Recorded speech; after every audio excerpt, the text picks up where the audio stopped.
And we are joined with the man, the legend, Caleb Maupin. How you doing, Caleb? You doing okay this morning? I'm great. How about yourself? I am doing okay. I screwed up the we fell back in the States by an hour. Okay. We didn't fall back anywhere else. So where I am, there's no fallback. I ended up bringing on a guest. I started early. I started the show at like 6 o'clock as opposed to 7 o'clock. Tomorrow, I will do a better job of trying to of scheduling the people. But I didn't have a choice. The guest was in Australia, and he would have been on like midnight if it wasn't for me getting him at 6. But otherwise, everything else has gone okay. Everybody else has fallen in place. What's wild about it at the radio station, usually without fail, anytime there's a time change, there's a guest that misses. Sometimes there are 2 guesses that miss. It's always a miss. I handled it very relatively well. So I'm patting myself on the back on this. Caleb Maupin, by the way, he's a speaker, writer, journalist, political analyst, author. He has several books. Well, let's go with Center for Political Innovation first. What are your latest books? Give us at the very least 2 that the audience will know. Well, one great one that I wrote, Who Are the Houthis and What Are They Fighting For? Kind of an overview of the Houthis of Yemen, Ansar Allah, where they came from, their beliefs. It's kind of an introductory book. It's been widely praised. We've done some like bulk distributions of it across the country. But yeah, it's my organization. We're the Center for Political Innovation, cpiusa.org. We've got members around the country. We disrupted the No Kings rallies that they did October 18th to say hands off Venezuela. That was very successful.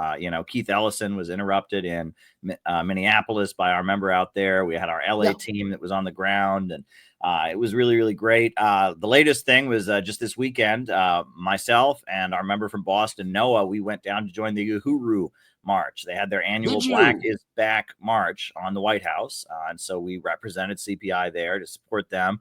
They've got their appeal going on. They were acquitted on the main charge of being Russian agents, but convicted of conspiracy. So they're now trying to appeal that in federal court, and they're launching a movement to overturn the Foreign Agents Registration Act, which is a threat on all advocates of peace. It's a completely unconstitutional law. So we got to spend the weekend in D.C. Working with Uhuru. So yeah, anywhere that people are struggling against globalism, imperialism, the rule of the world by big monopolies and bankers, you can find the Center for Political Innovation doing anti-imperialist education work. That's what we're all about. See, that's the problem with laws. Like, it's one thing if they're using good faith, and yet very rarely are they. Like, for example, if you're Georgia and you put a foreign agents law, okay, you want that foreign agents law because for all intents and purposes, you want to know the money that's coming into your country that is trying to overturn your politics. I mean, they have an active attempted overthrow of the government in a color revolution. And so you have all of these European leaders, the United States, et cetera, dumping a huge amount of money into opposition figures that want to overthrow the government.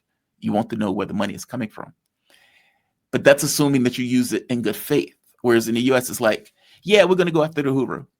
Yeah, we're going to go after Rando person, Michael Flynn. We're going to go after Ritter. We're going to go after so-and-so. Meaning they use it for political ends, even though the law may have a necessity or at the very least a usage if it was used in good faith. And I don't know how to split that baby. I don't know how to mind the gap. Yeah, well, I mean, the FARA law, they used to just tell FBI agents and others, don't worry about it. We just don't use this piece of legislation. There were something like 6 prosecutions in the history of it. But as soon as Trump got in, they started using it, and they went after Trump administration officials. And then after January 6th, Biden got in, and they raided the homes of the Uhuru movement and tried to charge them with being agents of Russia. And then they went after all kinds of people with this law. I mean, they've used it like crazy since Trump first came in, and then especially after Biden got in. There's a lot of discourse now that says, oh, well, we should use the law against Israel. Well, that's not how it works, right? Israel has all the power, right? AIPAC and all of them have all the power. These laws, it's a law that's on the books that can be enforced against people that they don't agree with. And having it on the books is just, giving a hand grenade or a gigantic weapon to the forces that want to silence anti-imperialist voices. So it needs to just be overturned because it's not constitutional. How can free speech constitute acting as a foreign agent, right? If I'm a U.S. citizen, I have the right to say we can get along with Russia or China or Iran or Venezuela or anybody I want to. And if I'm an American business owner, I have the right to do business with anybody I want to, as long as I comply with American foreign policy. And where do you draw the line? Where do you draw the line, right? So if Walmart wants to set up more stores in Brazil, and so they have Walmart lobbyists go talk to Congress and say, we have a lot of stores in Brazil. Maybe you shouldn't put a tariff on Brazil. Do they then get dragged out of their offices in handcuffs? Oh, you were lobbying for Brazil. You're an unregistered foreign agent. Of course not, right? It's applied selectively. When they want to go after somebody for political reasons, they use it. And they went after the Uhuru movement. They raided their offices. They tried to send them to prison for 15 years. They failed. But who was next in line if Biden had, if Kamala Harris had won the election, they were going to go after Scott Ritter. And he was next in line. The FBI raided his home. And they were prepared, and that they had a whole narrative. It was going to be Russia was responsible for Trump's campaign, and they were going to go after Scott Ritter next. And I mean, they were just going to start picking off anti-imperialist voices. So what the Uhuru movement did, Chairman O'Malley, they went to federal court and fought for our right to disagree with war. That's got to be applauded. I'm proud to have said, been at the trial. I'm proud to have raised the case with Putin, right? At the World Youth Festival, I got up and asked Putin, and I mentioned the case when I spoke with Putin. We put on a UN press conference about it. We did a lot. We did everything we possibly could to support the Uhuru movement, and the fight isn't over. So it was a great weekend in D.C. Got to see their organizers from around the country. Lisa Davis, who's one of their key people in New Jersey. She's faced some criminal charges for Palestine activism. Before she's facing a legal case in New Jersey, and they're good folks, folks from the Green Party. It was a small rally. I'd say a couple hundred people, but it was a march from Malcolm X Park in Washington, D.C. all the way to the White House. It was really an honor to be there. And I'm really glad that I made the trek and that, we're with Uhuru. We may not agree with their political line about different things, but when it comes to the right to oppose war with Russia, the right to speak up for Russia and Ukraine and do that without going to jail, I'm with them 100%. So we got the prosecution was outrageous. I mean, that prosecution was BS right off the bat. I mean, even in the context of fair law, it was nonsense. I guess my thing is, a fair law doesn't necessarily stop you from pursuing an objective. Like, meaning, under the model that you gave, if the person registered for FARA, they can lobby for whoever they want to lobby for. It's just kind of alerting the government saying, hey, by the way, we are receiving money. Meaning, it is very dicey for me if an NGO comes into the United States, that NGO gives somebody $1 million, and that person is advocating without necessarily giving a heads up for the fact that they're advocating because they're being paid by this group that may be outside of the interests of the U.S. I mean, we take issue with money in politics in general, where money is effectively going into political affairs that are changing and contorting the votes of various people without those people have to acknowledge the fact that they're getting money from these sources. I mean, think of all the money Hillary Clinton was getting from Qatar, for example, or think of the money that Clinton was getting or that Israel dumps into our politics. They put hundreds of millions of dollars to get rid of various political actors. And at no point need to register for the fact that they're working on behalf of a foreign government. Well, election contributions, you do have to register that. Any campaign contribution of any kind has to be reported. All campaign finances, that's a different issue, right? And but that's my point, though. It is like you have to register for it. I mean, you have to give notice of who you're getting that money from. And I'm saying the FARA is just doing that. The issue is the way that they're using it to go after political opponents. Yeah, and the thing is that FARA, it doesn't apply to election campaigns. It doesn't define clearly what constitutes lobbying, right? And that's the thing. Lobbyists are people on Capitol Hill who go and visit the offices. Uhuru doesn't do that, and has never done that. Exactly. They've never been accused of doing that. They're nowhere near Washington, D.C., except for once a year they have their annual Black is Back march they've been doing for 17 years since Obama got into office. What they do is they run a farmer's market in St. Louis, Missouri. They run classes in St. Petersburg, Florida for pregnant mothers. They are a community-based group in 2 states, in Florida and Missouri, community, activism.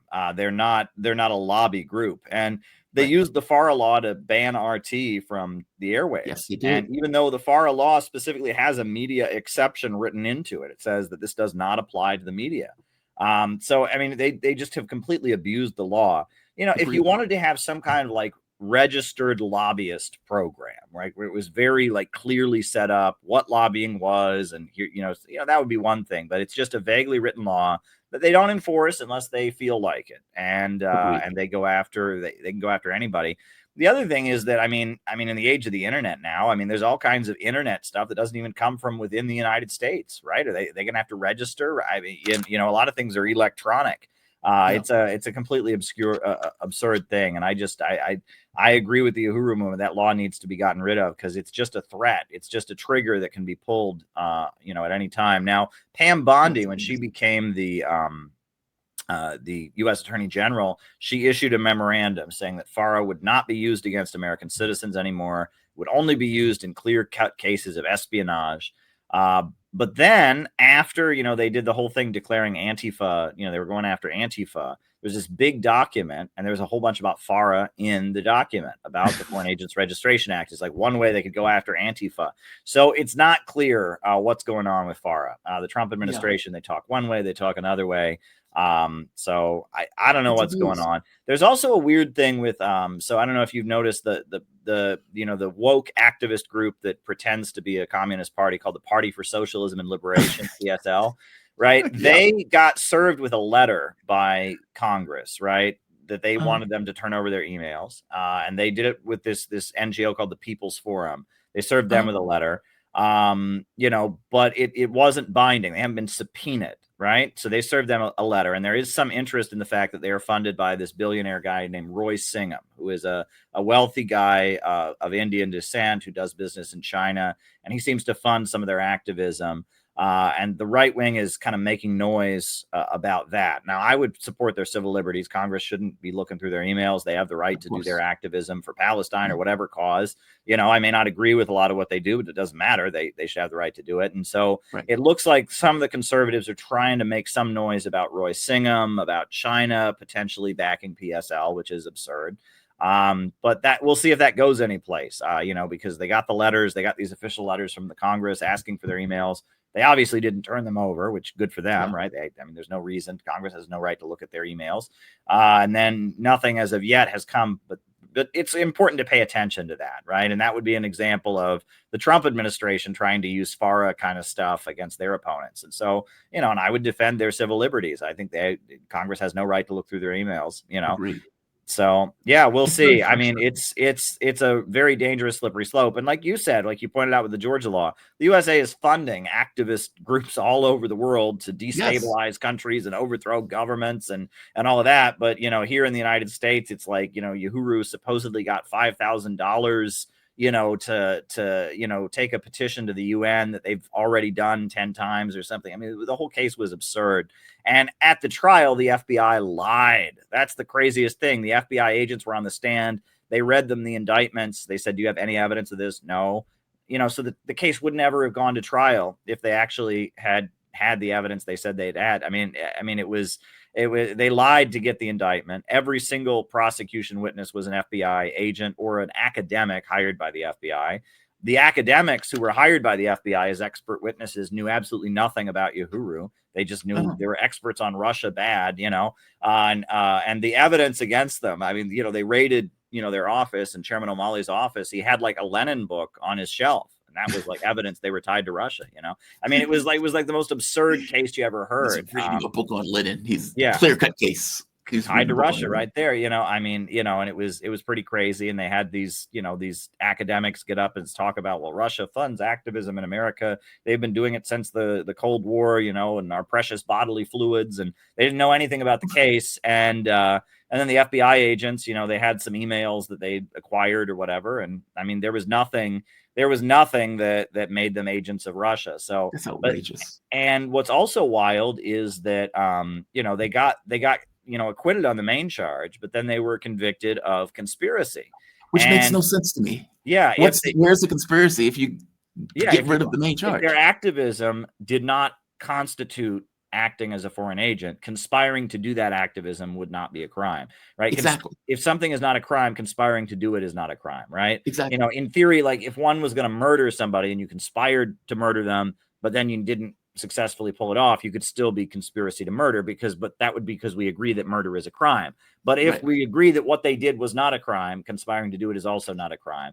And it's a very odd misdemeanor, or it's a felony. Conspiracy to defraud the United States, right, is actually what the charge is, right? Because the idea is when you register for FARA, and this is the thing, registering for FARA is not a simple thing. You basically have to pay for the FBI to investigate you. I mean, you're paying thousands of dollars a month and all of this, and you're basically just paying for and arranging for the FBI to investigate you, you know, and that you pay thousands of dollars. So the idea is that by not registering, they conspired to defraud the U.S. government of the thousands of dollars they would have paid. It's an absurd charge, and it should be overturned, right?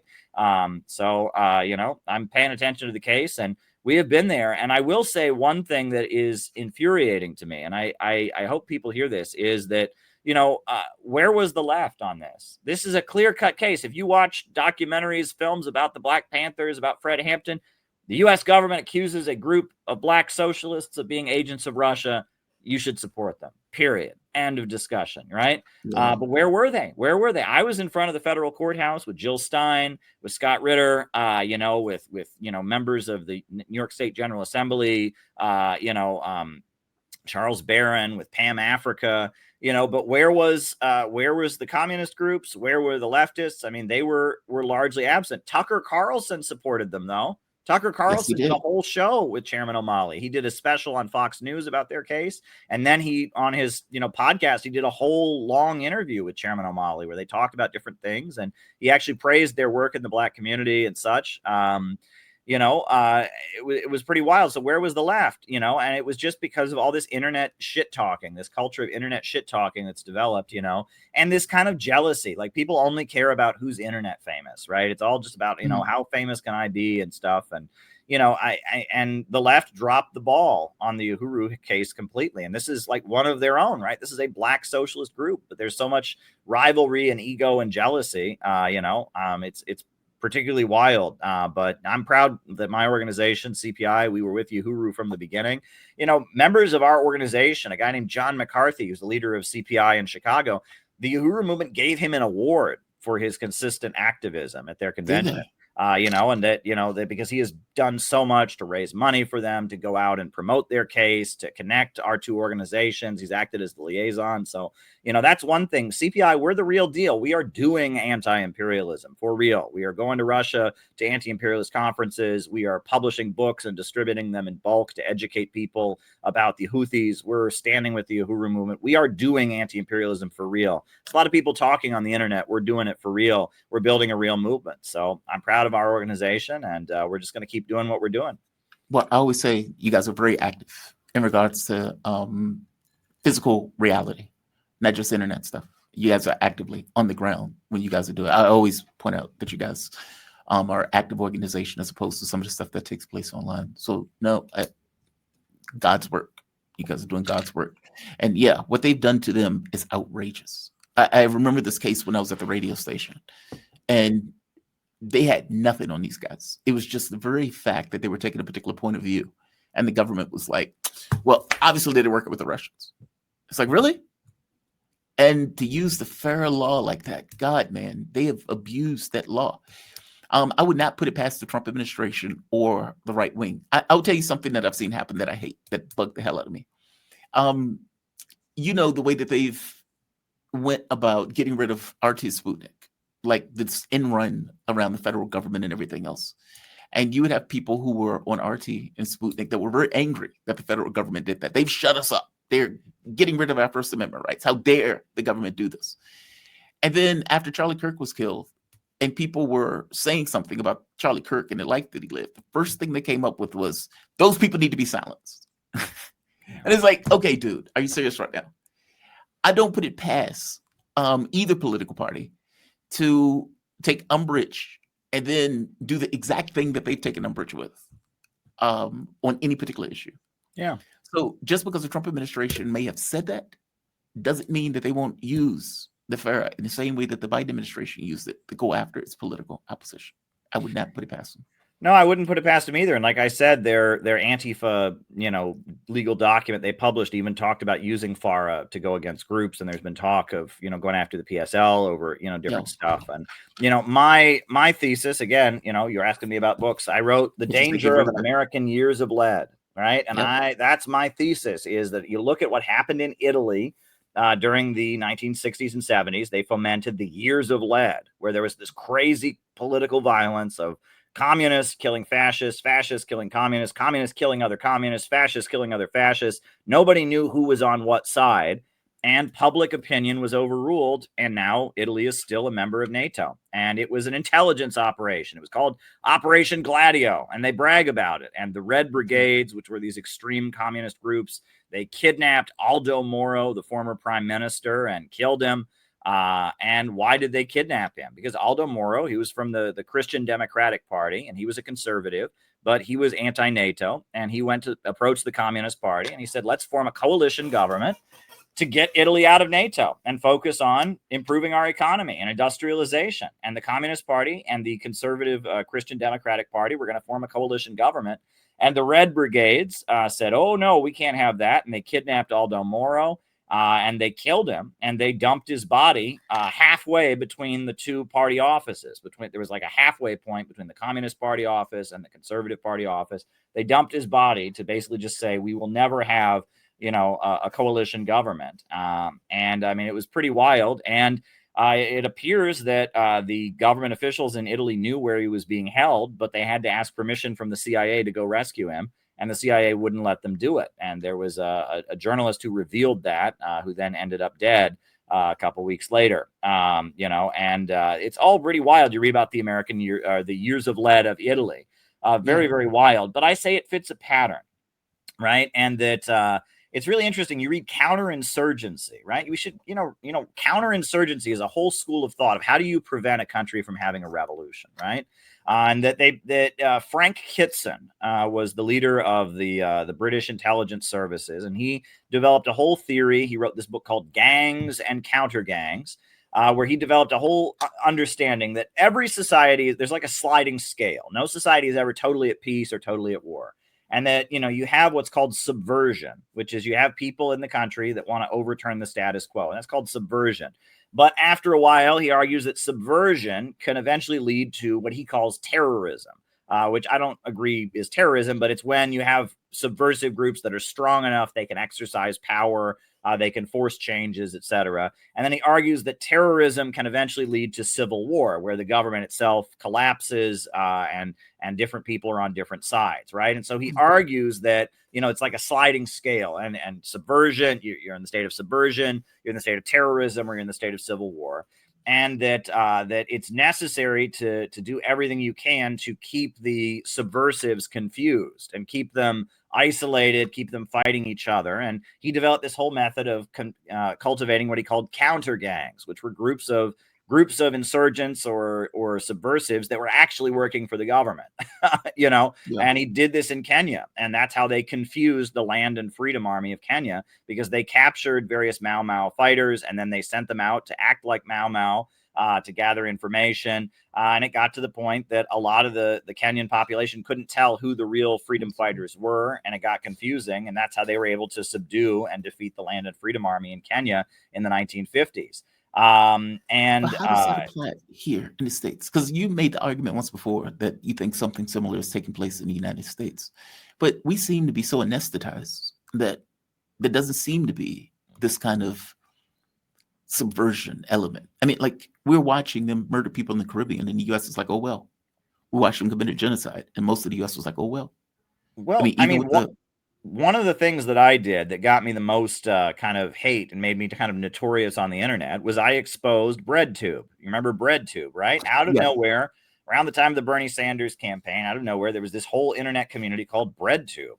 And I did some research, and I discovered that a guy was advising them, a guy named Steve Hassan, who is the anti-cult guru who wrote the book The Cult of Trump, and was involved in kidnappings and all of this, and has been working against the Church of Scientology and different groups for years, and was trained by former U.S. military psychiatrist, the top military psychiatrist, Robert J. Lifton, trained him. And was his personal mentor. And I exposed that he was the advisor to BreadTube, and they were going to him about how to make their videos and all of that. And I wrote a short book called BreadTube Serves Imperialism, made all the BreadTube people really, really mad, and they held it up and, this is awful, and sold a lot of copies. I appreciated all the publicity. And then Gray Zone came out with a smoking gun that one of these people, they had the funding. That was British intelligence had funded Abigail Thorne, Philosophy Tube. She was on the payroll of a British intelligence foundation. And then after that, ContraPoints did a whole show with Hillary Clinton. And Hillary Clinton did a big promotional show with ContraPoints. And it was like, I was more right than I knew. And one of the people that I highlighted in the book was this guy named Caleb Kane, who did a whole thing of like, I was in the alt-right and I was brainwashed, and now I'm, the New York Times highlighted him, and he did an interview, and he said, well, Caleb's all wrong. It's not just Steve Hassan. It's a whole wing of the FBI called Countering Extremism. And he basically, and trying to say I'm wrong by then laying out that, no, it's actually a whole Countering Extremism wing of the FBI that's advising, BreadTube. So basically BreadTube was a counter gang, and I was completely right about it. They were afraid that the Bernie Sanders movement might go someplace dangerous. So out of the blue, they boosted like crazy a bunch of social media personalities that were socialists, but were carefully controlled. And that was an effort to kind of, and to corral, the dissident Bernie Sanders crowd into being fighters for Joe Biden, and not, finding common ground with the Trump base or anything. And that one of the main things that the BreadTube crowd did is they tried to crush the Medicare for All marches. Right. That was one of their big things, was to go after these Medicare for All marches. You can't march for Medicare for All. If you do, you're a Nazi. If you do, you're a white supremacist. It was crazy, because those were movements where people on the left and the right were kind of coming together around an economic program of improving people's lives, giving access to healthcare, and they moved against it. And so we see that, and then, we have the, Charlie Kirk's assassination. People are, asking a lot of questions and all of that. But like you said about, the demand that people get fired and all of that, I obviously think celebrating the death of Charlie Kirk was not the right thing to do, but, you shouldn't lose your job for it. You can be an asshole. Free speech. You can offend people, right? You can be a jerk. You have the right to be a jerk. This is America, right? And I was horrified by the number of people I saw celebrating Charlie's death online, but I also didn't agree with right-wingers then trying to get them fired from their jobs. That's cancel culture, right? That's the same thing you guys have been talking about. Now and the point, though, is it kind of draws a river of blood between these people, right? And that's the game that social media is playing, right? If you're somebody who likes Charlie Kirk, you see that horrendous video of how he died, awful, right? And then you see people cheering about it, you're traumatized, and you think those people want to kill me. They want to kill my family. And if you're somebody who you're on the left and it's a trendy thing to do to celebrate the death of Charlie Kirk, so you do it because that's what everybody else is doing, and then you get fired from your job or you get kicked out of your university, you're traumatized then, and you think these people are out, and you'll never unify with those people around a program to oppose the establishment. It's just like the years of lead. It's the same kind of game. When you draw a river of blood between people, when it becomes personal, when people are getting killed, when people are getting hurt, when people are fearing for their safety, that's a way to make sure they never work together. And that's what we have to get past. And that, that's why I've said it's an intelligence operation. It's the years of lead. And part of it is we just have to realize the internet is enemy territory. I mean, I'm happy to be on the internet saying that, and, but Patreon and all the different ways, you don't know where this money's coming from. And you get, with money, people get nudged one way, they get nudged another way. You don't know where it's coming from. And that, there's a lot of games that get played where it's like, you don't know where the source of this is, and you don't know and they have lots of fake accounts, and I'm very much an adherent of the dead internet theory. I would argue that the overwhelming majority of internet activity is not real. It's contrived.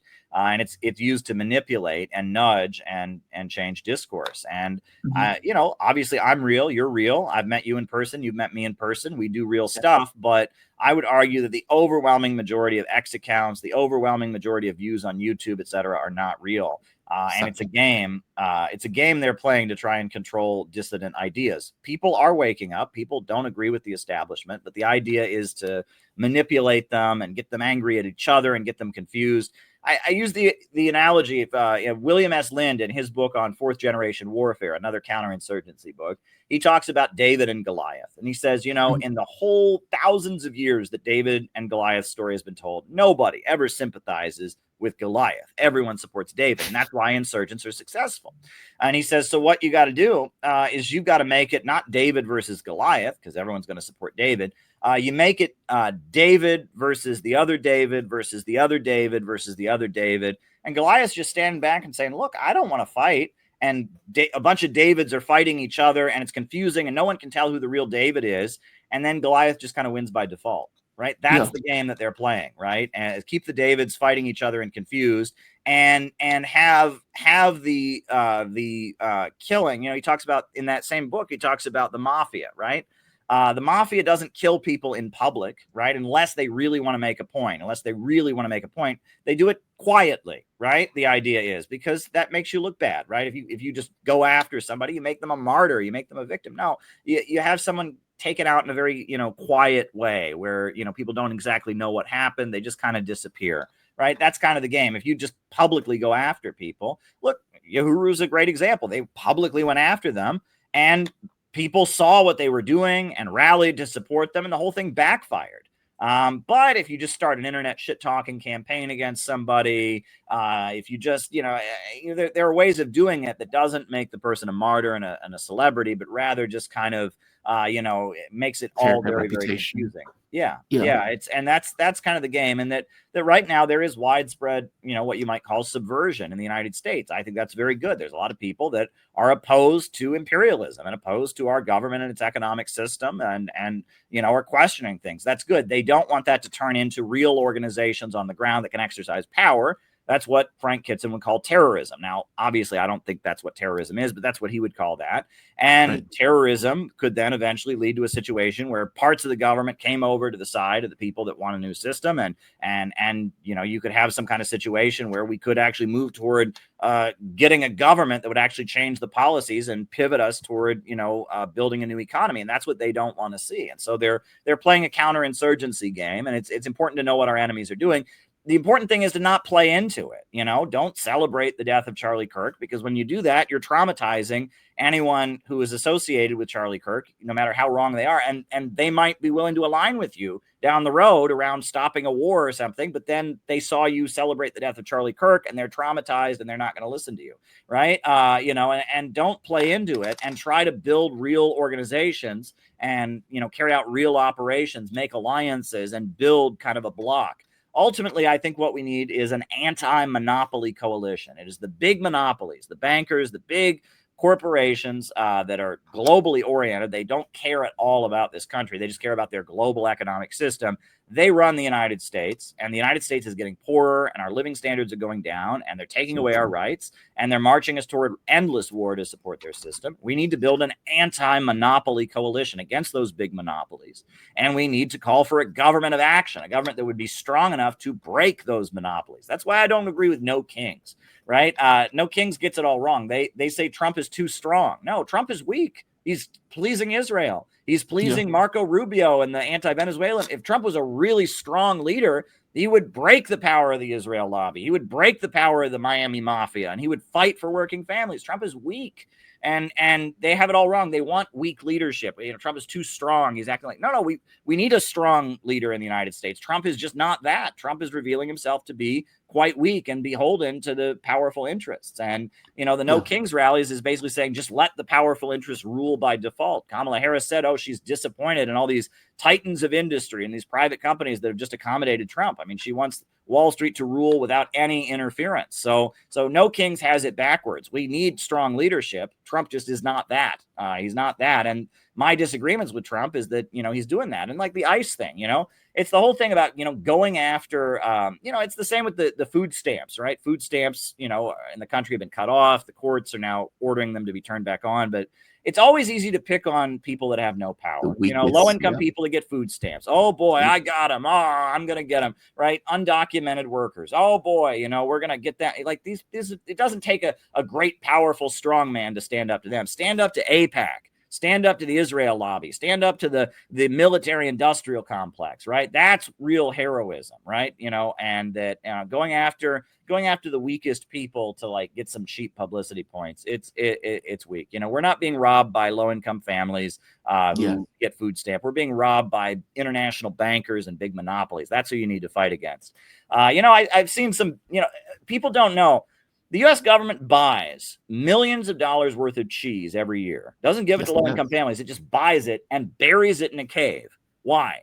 To keep the price of dairy high enough that the farming sector doesn't go out of business, that all the agribusiness farms don't shut down, right? So people say, oh, well, the reason food is expensive is I saw this meme going around. Oh, the reason food is expensive is because all these poor people get it for free. No, the poor people getting it for free keeps the business going. And the U.S. government, it's not just them. The U.S. government just buys a bunch of cheese just to keep the price down. It's called overproduction, right? You never pay out enough wages in the process of making that food for people to be able to buy it back. And it's a constant problem. And that's why they invented the food stamps program to begin with. It was Henry Wallace, when he was running the Department of Agriculture in the late 30s, he invented SNAP because he said, look, we got all these farmers here with lots of food to sell. We got all these poor people that are hungry. So we'll invent a government program to give money to those poor people so they can buy those food. The farmers can make money. And it was a way to try and stabilize capitalism. It made a lot of sense, and it's a subsidy. And one of the main advocates for the food stamps program is Kraft, because it keeps them in business. And that, that this idea, this idea on the right, this neoliberal idea that if we just get the government out, everything will magically work fine. No, a lot of the government intervention we have is not set up to help the people. It's just set up by Wall Street itself just to keep it going. I mean, it was J.P. Morgan who invented the Federal Reserve Bank, and the antitrust laws and all of that. It was Wall Street that came up with a lot of that stuff because they're trying to stabilize a naturally unstable economic system. The market fails. The market failures. That used to be a course they taught in economics. The market doesn't magically solve problems, right? It just doesn't. The market has built-in problems. That's why you have gluts of overproduction. That's why you have an economic meltdown, an economic breakdown every couple years, right? The market is not magic, and magic market thinking is all over the right, and it's delusional. Yeah, agreed. They have this anarcho-capitalism stuff. It's like, oh, the government is a problem. It's like, dude, your market created on some level. Well, it didn't create the government, but it needs it in order to maintain itself. No, agreed. 1000% agreed. I didn't know about the cheese in the cave thing. Yeah. That I didn't Google know. it. Yeah, the cheese cave in Springfield, Missouri. There's a cave that's got billions of dollars of cheese because they just keep buying cheese and they bury it just to keep the prices high. Right? I mean, it's absolutely crazy, right? It's the economic give it away, because if you give it away at that point, people aren't buying it, and it brings down prices again. Yeah, so they just have to basically get rid of it. That sucks. Yeah, that's the irrationality of the market system. And like, why should self-driving cars be a bad thing? That should be great. That driving would be unnecessary. Cars can drive themselves. It would free up people to do all kinds of other productive labor. But in our system, Andrew Yang talked about in the New York Times, if we had self-driving cars, there'd be riots in the streets. Millions of truck drivers out of work, millions of Uber drivers, cab drivers out of work, traffic court employees out of work. I mean, it would result in chaos. That doesn't make sense. Technological progress should lead to more prosperity. You read my mind. I was just talking about that before you got on the show. Yeah, go watch The Great Dictator, right? Which is a movie made by Charlie Chaplin, right? At the end of the movie, it's kind of a hokey, silly movie, physical comedy. With machine minds. Right, yeah, but that rant at the end that he gives, that's what he says. It says economic advancement and technological progress should lead to a better world. That was the point. And that, Charlie Chaplin was a communist, right? He was kicked out of the country for being a communist. Oh, that speech is great. Like, yeah, it is. And he's like, don't give yourself over to brutes. Yeah, beautiful. It was a beautiful anti-fascist speech. And Charlie Chaplin, I mean, he had fundraisers for William Z. Foster and the Communist Party at his mansion, and they eventually kicked him out of the country in the 50s for being a communist. And he ends the movie with this epic speech about this very issue, about how technological progress should lead, I think he says, should lead to all men's happiness, right?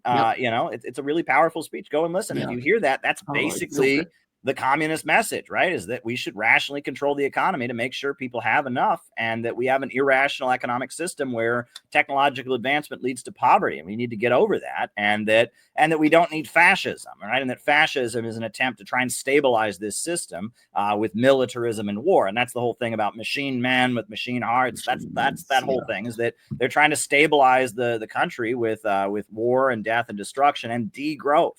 And I always tell people to go read R. Palm Dutt, his great book, Fascism and Social Revolution, where, you know, the essence of fascism isn't people being racist. There's racist before fascism and racism. Maybe fascists are racist, but that's not the essence of it. Fascism is degrowth. It is an attempt to stabilize the capitalist system by destroying the productive forces, by having a heavy-handed government drive down living standards, create a slave labor underclass, militarize the economy. Fascism is degrowth. That's the essence of fascism, right? And it is economic in its essence. It's not aesthetic. It's not you know, it's not a political ideology. They make it up as they go along. They decide what they need to do, and then they make up some fascist ideology to justify it. Fascism is the needs of the capitalist system dealing with this problem of overproduction. What's the name of the author? One more time. R. Palm Dutt, Fascism and Social Revolution. Okay.